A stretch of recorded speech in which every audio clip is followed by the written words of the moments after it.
Assalomu alaykum, hurmatli obunachilar. Bugungi darvozamizning Ohangaron tumani Olmazor mahallasiga olib kelib o'rnatdik. Darvozamizning razmerlari eniga 385 razmerda, bo'ylari 380. Eshigimiz alohida 80 cm ochiladi. Teva tomoni 60 cm promotor berganmiz. Listlarimiz 1.8lik. To'g'rilarimiz 6.4 sistemada bo'ldi. Stegalarimiz 12lik shiverlar. Hatta olatlarni ham ko'rsatamiz. Pamuklarimiz dubulzamiz.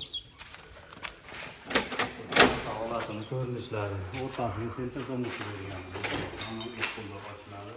Ochilgan holatni ko'ramiz. Mana darvozamiz ochilgan holati. Hurmatli obunachilar, kimga shunaqangi darvozalar qiziq bo'ladigan bo'lsa, ekranga nomerlarimizni qo'yib qo'yamiz. Bemalol murojaat qilasizlar. Sog' bo'lasizlar, salomat bo'lasizlar.